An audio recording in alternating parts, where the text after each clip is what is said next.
ചെറുപുഴ മണ്ഡലം 12-ാം വാർഡ് കോൺഗ്രസ് കമ്മിറ്റിയുടെ നേതൃത്വത്തിൽ മഹാത്മാഗാന്ധി കുടുംബസംഗമം സംഘടിപ്പിച്ചു. ബ്ലോക്ക് കോൺഗ്രസ് പ്രസിഡന്റ് മഹേഷ് കുന്നുമ്മൽ ഉദ്ഘാടനം ചെയ്തു. വി രാജൻ അധ്യക്ഷത വഹിച്ചു.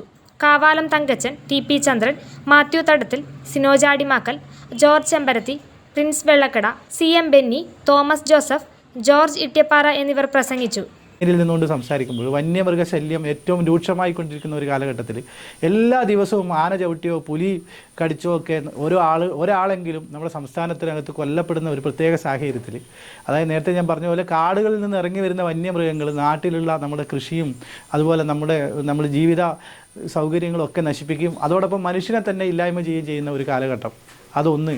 രണ്ടാണെങ്കിൽ പിണറായി വിജയൻ്റെ ഭരണവും അതുപോലെ തന്നെ കഞ്ചാവ് അടിച്ച് നടക്കുന്ന SFIക്കാരും ഈ നമ്മുടെ കാട്ടിൽ ആനയാണെങ്കിൽ നാട്ടിൽ പിണറായി വിജയൻ, ഇത് രണ്ടിനെയും ഒരുപോലെ ഭയപ്പെട്ട് ജീവിക്കേണ്ട, രണ്ടുപേരിൽ നിന്നും ഒരുപോലെ സംരക്ഷണം ഉണ്ടാക്കിയെടുക്കേണ്ട ഒരു രാഷ്ട്രീയ സാഹചര്യത്തിലേക്കൂടെയാണ് നാം കടന്നു പോകുന്നത്. വന്യമൃഗശല്യം എത്രത്തോളം രൂക്ഷമാണെന്നും നമ്മുടെ സമീപ പ്രദേശങ്ങളിലെല്ലാം വന്യമൃഗ അക്രമവുമായി ബന്ധപ്പെട്ട് ആളുകൾ കൊല്ലപ്പെട്ടുകൊണ്ടിരിക്കുന്നു. ഏറ്റവും അവസാനം ആറളം ഫാമിൽ രണ്ട് വൃദ്ധ ദമ്പതികളെ കാട്ടാന ചവിട്ടിക്കൊന്നതുമായി ബന്ധപ്പെട്ട് ഏറ്റവും അവസാനത്തെ മരണം സംഭവിച്ചത് അവിടെ നിന്നാണ്, അല്ലേ? അപ്പോൾ നിരന്തരമായി ഓരോ ദിവസവും നമ്മൾ പത്രം വായിക്കുന്ന സമയത്ത് നമുക്ക് വന്യമൃഗശല്യം നമ്മൾ അറിയുന്നു. എന്നാൽ ആ വന്യമൃഗശല്യം ഇല്ലായ്മ ചെയ്യാനുള്ള ഒരു പ്രവർത്തനവുമായി ഗവൺമെൻറ് മുന്നോട്ട് നീങ്ങുന്നില്ല എന്ന് മാത്രമല്ല, കാട്ടിലെ മൃഗങ്ങൾക്കുള്ള വില പോലും നാട്ടിൽ ജീവിക്കുന്ന മനുഷ്യന് നൽകാത്ത ആളുകളാണ്. ഇപ്പോൾ ഈ തിരുമേനിയുടെ സാഹചര്യത്തിൽ പോലും നമ്മൾ ഈ കഴിഞ്ഞിടെ അറിഞ്ഞു, നമ്മുടെ തൊട്ടടുത്ത നാടുകളിൽ ഈ പന്നിയുടെ ശല്യം സഹിക്കാൻ വയ്യാതായപ്പോൾ സ്വന്തം പറമ്പിനകത്ത് ഒരു ഇരുമ്പ് ഇലക്ട്രിസിറ്റിയുടെ വേലി സൃഷ്ടിച്ച് അതിൽ സ്പർശിച്ച് നമ്മുടെ ഒരാൾ രക്തസാക്ഷിയായി മരണപ്പെട്ടു, ഒരു കർഷകൻ.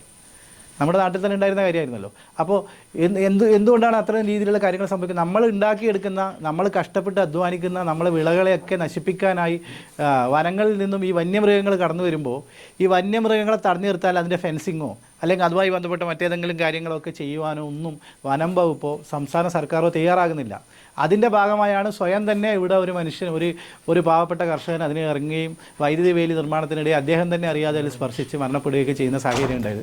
സത്യത്തിൽ ഏറ്റവും പ്രതിഷേധാർഹമായ സംഭവങ്ങളാണ്, നാം ഭയത്തോടെ കാണേണ്ട കാര്യങ്ങളാണ്. കാരണം നമുക്ക് ചുറ്റും ധാരാളം, ഇപ്പോൾ ആന മാത്രമല്ല പന്നിക്കൂട്ടങ്ങൾ, റോഡുകളിലൂടെ വണ്ടി കടന്നു പോകുമ്പോൾ പന്നിക്കൂട്ടം ബൈക്കൊക്കെ ഇടിച്ച് തെറിപ്പിച്ചിട്ട് എത്രയോ ആളുകൾ അങ്ങനെ ആക്സിഡൻറ്റിൽപ്പെട്ട് മരിക്കുന്നത്, അപകടത്തിൽപ്പെട്ട് മരിക്കുന്ന സാഹചര്യം ഉണ്ടാകുന്നത് ആന ചവിട്ടിക്കൊല്ലുന്നത് പോലെ തന്നെയാണ്. അതുപോലെ പുലി ഇറങ്ങുന്നതൊക്കെ മുൻകാലങ്ങളിൽ നമ്മൾ സിനിമകളിൽ മാത്രം സിനിമകളിൽ പുലിയെ പിടിക്കുന്ന, പുലി ഇറങ്ങുന്നത് മാത്രം കണ്ടതാണെങ്കിൽ ഇന്ന് എല്ലാ ദിവസവും നമ്മൾ TV തുറന്നു നോക്കി ഇന്ന് ഉച്ചയ്ക്ക് വരെ പറഞ്ഞിരിക്കുന്ന ഒരു പുലി ജനവാസ മേഖലയിലുണ്ട്. അതിങ്ങനെ അതിൻ്റെ സ്ഥാനം നിർണ്ണയിക്കുകയാണ് വനം വകുപ്പ്. അതിന് കിട്ടുമോ ഇല്ലയോ എന്നൊരു കാര്യം ഉറപ്പില്ല. അതിനിടയിൽ അവർ ആ പുലി ഏതൊക്കെ മനുഷ്യരെ കൊല്ലുമെന്നോ അപകടപ്പെടുത്തുമെന്നോ അറിയില്ല. ആ രീതിയിൽ നമ്മൾ വന്യമൃഗങ്ങളെ വലിയ തോതിൽ ഭയപ്പെടുത്തുകൊണ്ട് മുന്നോട്ട് പോകുന്നു.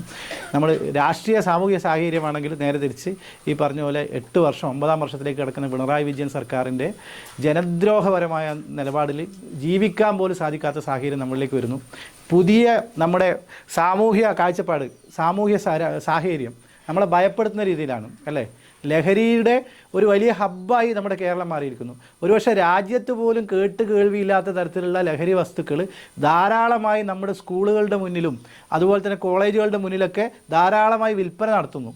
CPMൻ്റെ ഏരിയ കമ്മിറ്റി മെമ്പർ അടക്കമുള്ള ആളുകളൊക്കെ നിരോധിത പുകയില ഉൽപ്പന്നങ്ങളൊക്കെ കൊണ്ട് വലിയ കണ്ടെയ്നറുകളാണ് വരുന്നത്. ആലപ്പുഴയിലൊക്കെ പിടിക്കപ്പെട്ട കാര്യങ്ങൾ നിങ്ങൾ അറിയില്ല. ഇപ്പോൾ ഏറ്റവും അവസാനം കളമശ്ശേരി ഗവൺമെൻറ് ITIയിലെ ഹോസ്റ്റലിൽ വെച്ച് 2 കിലോ കഞ്ചാവ് പിടിച്ചു പറഞ്ഞാൽ അവിടെ ഉപയോഗിക്കുന്നത് മാത്രമല്ല, അതിൽ ഏറ്റവും പ്രധാനപ്പെട്ട കാര്യം എന്ന് വെച്ച് കഴിഞ്ഞാൽ അത് ഒരു വിൽപ്പന കേന്ദ്രമായി ആ ഹോസ്റ്റൽ മാറി എന്നുള്ളതാണ്. ഒരു ഗവൺമെൻറ് കോളേജ് ഹോസ്റ്റൽ കഞ്ചാവ് പോലുള്ള ഒരു ലഹരി സാധനങ്ങളുടെ വിൽപ്പന കേന്ദ്രമായി വർഷങ്ങളായി മാറി. അതിനെതിരെ ഒരു ചെറുവിരൽ അനക്കാൻ ഈ ഗവൺമെൻറ് സാധിച്ചിട്ടില്ല. കഴിഞ്ഞ 9 വർഷക്കാലത്തിനിടയിൽ ഇവിടുത്തെ എക്സൈസും അതുപോലെ തന്നെ പിണറായി വിജയൻ്റെ നേതൃത്വത്തിലുള്ള പോലീസും ഒന്നും ഒരു ചുക്കും ചുണ്ണാമ്പും ചെയ്തില്ല എന്നുള്ളതിൻ്റെ ഏറ്റവും വലിയ തെളിവാണ് ഇന്ന് ലഹരി മാഫിയ നമ്മുടെ സംസ്ഥാനത്ത് അരങ്ങുവാഴുന്നത്.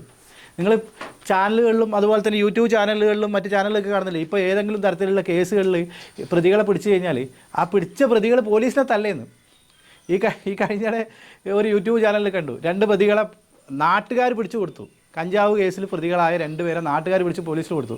ആ പോലീസിൽ പിന്നെ ഇവരെ മുന്നിൽ വെക്കുമ്പോൾ അതിലൊരുത്തനെ നാട്ടുകാരോട് വല്ലാതെ പിന്നെ ഭീഷണിപ്പെടുത്തി ചൂടാവുകയൊക്കെ ചെയ്യുന്നുണ്ട്. കോടതിയിൽ കൊണ്ടുകൊടുക്കൽ എനിക്ക് ജാമ്യം കിട്ടും, ബാക്കി കാണിച്ചു തരാമെന്നൊക്കെ പറയുന്നുണ്ട്. അതുകൂടാതെ അതിന് തൊട്ടടുക്കുന്ന പോലീസുകാരനെ ഇവനെ എന്നെ അറസ്റ്റ് ചെയ്തോന്ന് പോലീസുകാരൻ്റെ മുഖത്തടിക്കുന്നു. ഇത്രത്തോളം നാണം കെട്ട രീതിയിൽ ഈ പറയുന്ന ക്രമസമാധാന സംവിധാനം മുന്നോട്ട് പോയ ഒരു കാലഘട്ടവും ഇതിനു മുമ്പ് എല്ലാ ഗവൺമെൻറ് ഭരിച്ചിട്ടുണ്ട്. നമുക്കറിയില്ല 5 വർഷം കൂടുന്തോറും ഐക്യജനാധിപത്യ മുന്നണിയുടെയും അതുപോലെ തന്നെ ഇടതുപക്ഷ ജനാധിപത്യ മുന്നണിയുടെയൊക്കെ ഗവൺമെൻറ് ഭരിച്ചിട്ടുണ്ട്. IK-നായനാർ ഭരിച്ചിട്ടുണ്ട്, VS അച്യുതാനന്ദൻ ഭരിച്ചിട്ടുണ്ട്. അങ്ങനെ ഒരുപാട് CPM-ൻ്റെ നേതാക്കന്മാർ മുഖ്യമന്ത്രിയായി തീർന്നിട്ടുണ്ട്, അവരെ ഭരണം ഉണ്ടായിട്ടുണ്ട്. പക്ഷേ ഈ 9 വർഷത്തിനിടയിൽ നമ്മുടെ ഈ നാട് ഇതുപോലെ ആയ മറ്റൊരു കാലഘട്ടം നമുക്ക് പറഞ്ഞുതരാൻ പറ്റുമോ? ഇത് ഇലക്ട്രിക്കൽ ഗൃഹോപകരണങ്ങളുടെ തകരാറുകൾ നിങ്ങൾക്ക് തലവേദന സൃഷ്ടിക്കുന്നുവോ? എന്നാൽ ഇനി മുതൽ ഒരു ഫോൺ കോളിൽ പരിഹാരം. Home Tak space and services, Cherupuzha. Residential and commercial air condition, refrigerator, washing machine, inverter, water filter, water heater, mixie, fan, stove, solar water heater തുടങ്ങിയ എല്ലാ ബ്രാൻഡുകളിലുമുള്ള ഉപകരണങ്ങളുടെ സ്പേസും സർവീസും ഹോം ടാക്കിൽ. ഗൃഹോപകരണങ്ങളുടെ സമ്പൂർണ്ണത വിശ്വസ്തയോടെ എന്നും നിങ്ങൾക്കായി. Home Tak home appliances, space and services, Pulingome road, Cherupuzha.